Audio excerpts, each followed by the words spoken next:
எல்லோருக்கும் வணக்கம். ஸ்ரீமத் சுவாமி சித்பாவானந்தரோட தினசரி தியானம் நூல்ல இருந்து இன்னைக்கு நாம மௌனம் அப்படிங்கிற ஒரு ஆழமான விஷயத்த பத்தி பார்க்க போறோம். பொதுவா மௌனம்னா ஒரு வெறுமைன்னு நம்ம நினைக்கிறோம். ஆனா அது ஒரு முழுமையான நிறைவு. அது எப்படின்னு தான் இன்னைக்கு நாம தெரிஞ்சுக்க போறோம். சுவாமிஜி எவ்வளவு அழகான ஒரு உவமையோட ஆரம்பிக்கிறாரு பாருங்க. ஒரு தேனீ தேனை குடிக்கும்போது அதோட ரீங்கார சத்தம் தானா நின்னுடுமா. ஏன்னா அதோட முழு கவனமும் தேன்ல இருக்கு. அதே மாதிரி நாமளும் அந்த இறைநிலையில முழுசா மூழ்கும்போது நம்ம பேச்சும் நின்னுடும். இது வெறும் வாய் மௌனம் மட்டும் இல்லைங்க, நம்ம மனசுக்குள்ள ஓடுற எண்ணங்களோட மௌனமும் கூட. இதுலேருந்து என்ன தெரியுதுன்னா, மௌனம்ங்கிறது ஒரு செயலில்லாத நிலை இல்ல, அது ஒரு முழுமையான ஈடுபாட்டோட உச்சக்கட்டம். சொல்லப்போனா இந்த தேனியோட செயல ஒரு தியானமாவே நம்ம பார்க்கலாம். அதோட முழு கவனமும் சக்தியும் தேனை உறிஞ்சுறதுல மட்டும்தான் இருக்கு.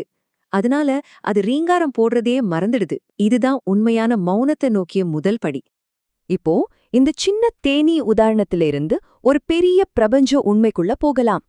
இந்த முழு பிரபஞ்சமும் ஒரு ரொம்ப எளிமையான விதிப்படி தான் இயங்கிட்டு இருக்கு. அது என்னன்னு பார்க்கலாமா? அந்த அடிப்படை விதி இதுதாங்க.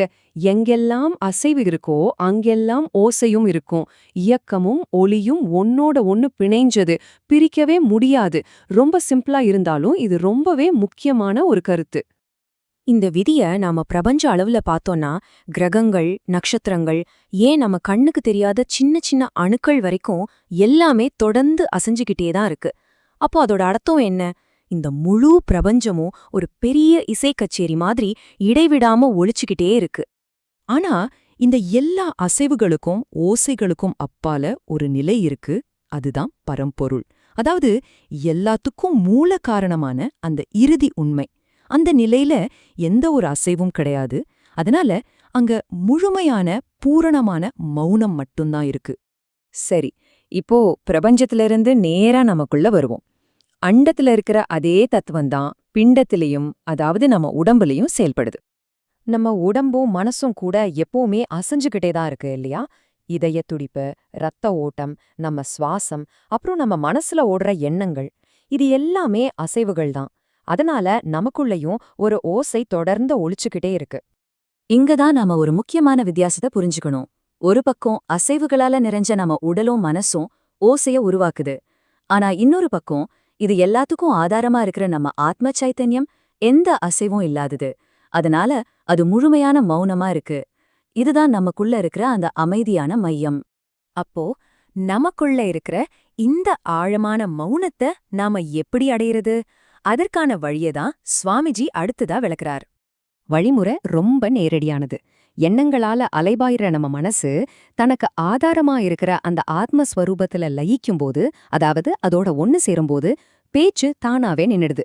இங்க பேச்சுன்னா வெறும் வாய் வார்த்தைகள் மட்டும் இல்ல, நம்ம மனசுக்குள்ள ஓடுற அந்த எண்ண ஓட்டமும் அடங்கும். இந்த மௌனத்தோட உச்சநிலைய மகா ஞானியான பட்டினத்தார் தன்னோட ஒரு அற்புதமான பாடல்ல விளக்கியிருக்கிறார். ஓசை எங்க அடங்குதோ அந்த இடம் ஒரு காலி இடம் இல்ல, அதுதான் ஓங்காரத்துக்குள்ள இருக்கிற ஒலி. அந்த பேசாத இருக்கிற நிலைதான் பிரம்மம். அப்போ மௌனங்கிறது ஒரு வெற்றிடம் கிடையாது, அதுதான் அந்த முழுமையான ஒளிமயமான பரம்பொருள். எவ்ளோ சக்தி வாய்ந்த ஒரு கருத்து பாருங்க. சரி, இவ்ளோ ஆழமான இந்த ஞானத்தை நம்ம அன்றாட வாழ்க்கைக்கு எப்படி எடுத்துட்டு வர்றது? இதுதான் நாம இன்னைக்கு எடுத்துக்க வேண்டிய முக்கியமான பாடம். இந்த உலகத்தோட இரைச்சல்ல இருந்து ஆன்மாவோட மௌனத்துக்கு போற பயணம் எங்கேயோ வெளியில தேட வேண்டிய பயணம் இல்ல, அது நமக்குள்ளேயே நாம செய்ய வேண்டிய ஒரு பயணம்.